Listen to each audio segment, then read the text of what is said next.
എന്താ ഭാസ്കരേട്ടാ, വിവരം വല്ലതും? തീർന്നു എന്നാ കേട്ടത്. ഞാൻ മരണ വഴിക്ക് നമ്മളെ ചന്ദ്രനായരെ കണ്ടിരുന്നു. മൂപ്പര് പറഞ്ഞ അറിവാ. തീരാണ്ട് നിൽക്കൂ, വെട്ടി കീറി കളഞ്ഞില്ലേ? 18 വെട്ടാ. സത്യാണോ മോളെ? കൊളക്കടവിൽ എല്ലാരും പറയണോ ഇന്നലെ ഇവിടുന്ന് ഇറങ്ങി പോയ വഴിക്കാ? എന്റെ ഈശ്വര, അപ്പൊ തോന്നിയൊരിതില് ഞാൻ എന്താ പറഞ്ഞത്? അറം പറ്റിയ വാക്കായി പോയല്ലേ ചേച്ചി? ഞാൻ അങ്ങനെയൊന്നും സംഭവിക്കുന്നു കരുതി പറഞ്ഞതല്ലോ. എന്നാലും ചേച്ചിയുടെ നാക്കേറ്റ പോലെ ആയിപ്പോയി. മോളെ അനു, അച്ഛൻ അറിഞ്ഞോ? കേട്ടു. അവനോൻ ചെയ്യണേന്റെ ഫലം ആരായാലും അനുഭവിച്ചേ പറ്റൂ, ഇല്ലേ അച്യുതാ? പിന്നല്ലാതെ ഈ ബോംബെയിലേക്കുള്ള ദാതാന്മാരുടെ കാര്യം തന്നെ എടുത്താ തന്നെക്കാൾ പോകുന്നിടത്തും രംഗത്തെത്തുന്ന ദിവസം പഴയ ആള് തീർന്നു. ഏതു മരവും ഒരു ദിവസം വീണല്ലേ പറ്റൂ. ചെയ്തു കൂട്ടിയ ദുഷ്ടതയ്ക്ക് കിട്ടി എന്ന് കൂട്ടിയാ മതി. ഞാനിന്ന് പോവാ. വിഷമിക്കണ്ട, അടുത്ത ആഴ്ച വരും. എന്താ കൊണ്ടുവരണമെന്ന് വെച്ചാ പറയാ.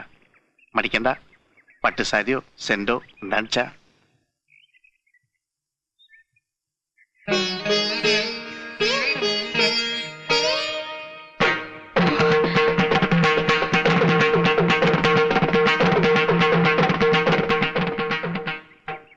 ദേവി, മരിക്കണമെന്ന് ഞാൻ ആഗ്രഹിച്ചിട്ടില്ല, അങ്ങനെ ശപിച്ചിട്ടുമില്ല. കേട്ടതൊന്നും സത്യാവരുതേ. ഒരു ചുറ്റുവിളക്ക് തെളിയിക്കാം.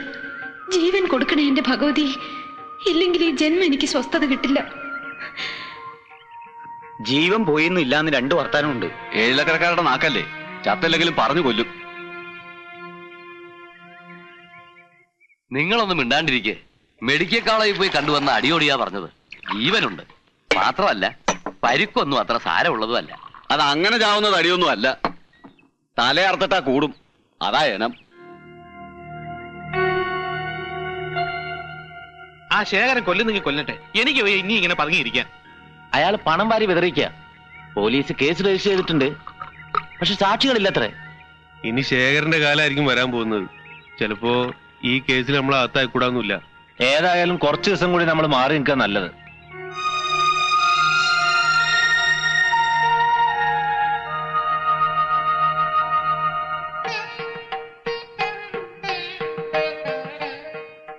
അയാളുടെ പേര് കേട്ടാ കടിച്ചു കീറാൻ വരുന്ന ഭാനുവേച്ചിയാ ഇപ്പൊ ഇങ്ങനെ മാറിയത്.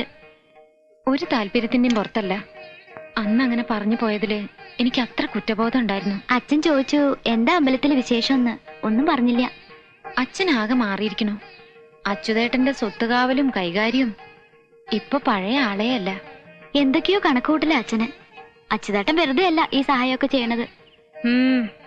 അത് അയാളുടെ കയ്യിലിരിക്കേയുള്ളൂ. ഭാനുവിനെ അറിയില്ല, അയാൾക്കും അച്ഛനും. നാളെയല്ലേ മൂപ്പര് ആശുപത്രിയിൽ നിന്ന് കൊണ്ടുവരുന്നത്? എത്ര വേഗ ദിവസങ്ങൾ പോയത്.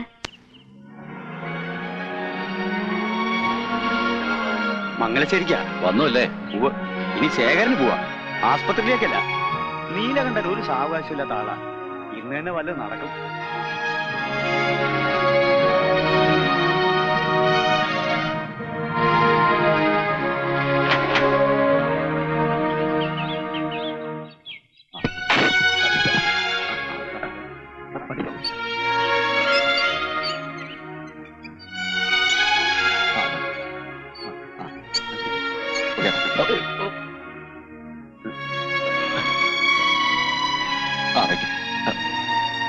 ദാസുട്ടി, അകത്തേക്ക് കിടത്തിക്കൊള്ളൂ. വേണ്ട, വയ്ക്കോളൂ. എന്നിട്ട് വിവരം അറിയാൻ കാത്തു നിൽക്കുന്നവരോട് പറഞ്ഞേക്ക് പാതി ചത്തുന്ന്. ഇടത്തെ കൈയും ഇടത്തെ കാലും.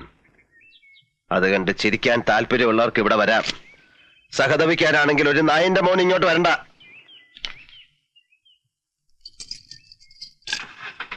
വരേ. പടിഞ്ഞാറ്റ മുറിയില് കുപ്പി ഉണ്ടാവും, ഒന്നിങ്ങെടുക്കൂ. ഇത്തിരി വെള്ളവും. പടിഞ്ഞാറ്റയിൽ നിന്നല്ല, ഈ വീട്ടിൽ എവിടെയും കുപ്പിയില്ല. ഇനി ഈ തൊടിയിൽ കള്ള് കയറ്റുന്ന കാര്യം പറയണ്ട, അത് നടക്കില്ല. ആഹാ, ഒറ്റ ചവിട്ടേ വെച്ചേരും. ചവിട്ടാലോ? ഓ, നേരെ നിന്നിട്ട് വേണ്ട ചവിട്ടാൻ. എനിക്കതറിയാം അല്ലേ? അല്ലേ?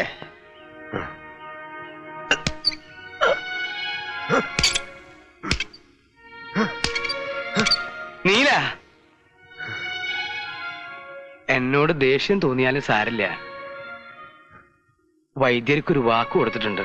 നേരാമണ്ണം പത്യം നോക്കിയാൽ ചികിത്സ കൊണ്ട് ഗുണമുണ്ടാവും. എഴുന്നേറ്റ് നടത്തുന്ന വൈദ്യര് പറഞ്ഞിരിക്കുന്നത്.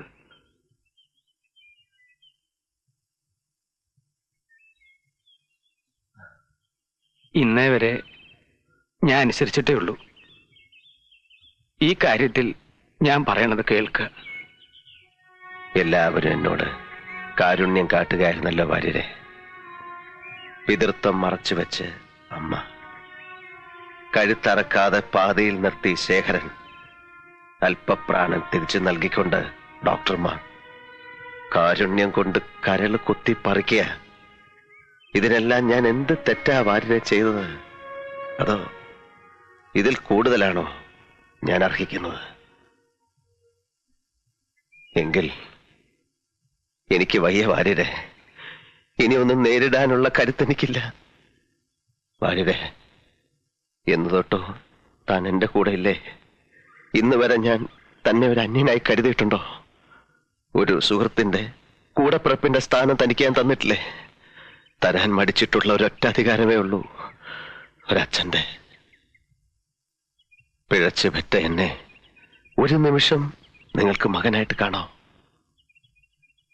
എന്നിട്ടൊരച്ഛന്റെ സ്നേഹത്തോടെ വാത്സല്യത്തോടെ എന്നെ ഒന്ന് സഹായിക്കാവോ? ഈ ജന്മം ഉപേക്ഷിക്കാൻ ഒരിത്തിരി വിഷം. ഇല്ല, ഒന്ന് വേഗമാട്ടടോ. തീർത്തിട്ട് തെക്കാൻ കണ്ടത് കപ്പാണുള്ളതാ. ഓ ആ,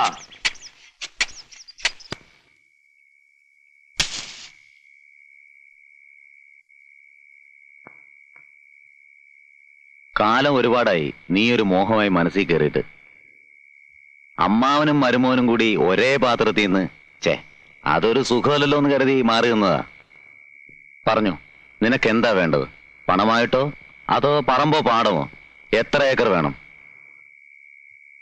ഒരു നിർബന്ധമേ ഉള്ളൂ, ഞാൻ മടുത്ത് അവസാനിപ്പിക്കുന്നത് വരെ ഞാൻ മാത്രമേ പാടുള്ളൂ. ശേഖര, അസമയത്തൊന്ന് വിളിച്ചപ്പോ വാതിൽ തുറന്നത് ഇരിക്കാൻ ക്ഷണിച്ചതും നിന്റെ കേമത്തരം കണ്ടിട്ടല്ല, എന്റെ മാന്യത. മുഖം കറുത്ത് എന്തെങ്കിലും പറയാൻ ഇടവരുത്താതെ പോവാൻ നോക്ക്. വേണ്ട, നാട്യമൊന്നും എന്റെ അടുത്ത് വേണ്ട. ആദ്യം നീലകണ്ഠൻ, പിന്നെ എന്റെ അമ്മാവൻ. ഇനി ഈ ഏഴിലക്കരയിൽ ആർക്കെങ്കിലും നീ പാവരിക്കുന്നുണ്ടെങ്കിൽ അത് ശേഖരനായിരിക്കണം. അതിന് യോഗ്യം ഞാൻ തന്നെ ഉള്ളൂ. യോഗ്യത? നീലകണ്ഠന്റെയും നിന്റെയും പേര് കൂട്ടി പറയാൻ നീ ഇനി ഒരു ജന്മം കൂടി ജനിക്കണം ശേഖര. ഞാൻ വഴങ്ങിയിട്ടുണ്ട് നീലകണ്ഠന്റെ മുമ്പിൽ. തേടി വന്നതല്ല, ആ പൗരുഷത്തിന്റെ മുന്നിൽ ഞാൻ ചെന്ന് വീഴുകയായിരുന്നു. ഒടുവിൽ എന്നോട് മാറി നിൽക്കാൻ പറഞ്ഞപ്പോൾ എന്റെ നിസ്സഹായാവസ്ഥയിൽ രക്ഷകനായി വന്നതായിരുന്നു നിന്റെ അമ്മാവൻ. ദുരുദ്ദേശത്തോടെയാണെങ്കിലും എനിക്ക് വേറെ വഴിയില്ലായിരുന്നു. നീ ഇപ്പോൾ അഹങ്കരിക്കുന്നുണ്ടാവും നീലകണ്ഠനെ വീഴ്ത്തിയെന്ന്. 10 ആളിന്റെ ബലവും ഇരുട്ടിന്റെ മറവും ഇല്ലാതെ നേർക്ക് നേരെ നിനക്കൊരു ചുക്കം ചെയ്യാൻ കഴിയില്ല. ഇപ്പോഴും ഈ നിലയിൽ രണ്ടു കാലി നിവർന്നു നിൽക്കാൻ കഴിയാത്തന്റെ വീരം പറയുന്നു. ചത്താലം തീരില്ലേ അവന്റെ മഹത്വം? ഓർമ്മ വെച്ച നാള് തൊട്ട് ഞാൻ അനുഭവിക്കുന്ന നാണക്കേട്. കളിപ്പന്ത് കളിക്കുന്ന മൈതാനത്ത് അമ്പലക്കുളത്തി മുങ്ങാങ്കുഴിയിടുമ്പോ എന്നെ തോൽപ്പിക്കാനായി എന്നും അവനുണ്ടായിരുന്നു. ഇപ്പോ നിന്റെ രൂപത്തിൽ അവൻ എന്നെ ജയിക്കുകയാണ്. ഇല്ല, അവന്റെ നാശം, ഇഞ്ചിഞ്ചായി ചതഞ്ഞുള്ള അവന്റെ മരണം കാട്ടിത്തരാൻ നീ അടക്കമുള്ള എല്ലാവർക്കും. ഇനി എനിക്കത് വ്രതമാണ്. നോക്കിയോ?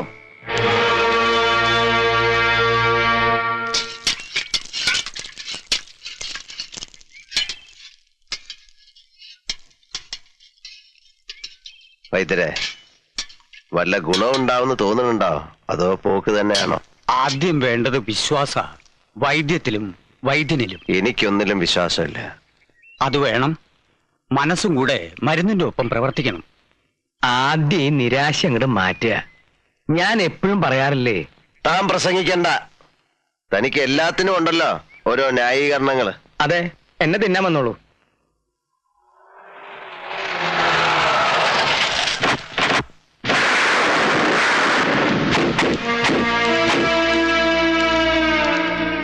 ആരാ അത്?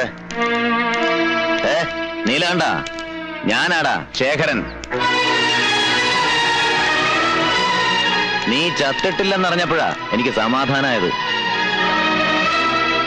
ഇനി കളി ഞാൻ തുടങ്ങാൻ പോണേ ഉള്ളൂ. ഓരോന്ന് എണ്ണി പറഞ്ഞു ഞാൻ കുത്തും.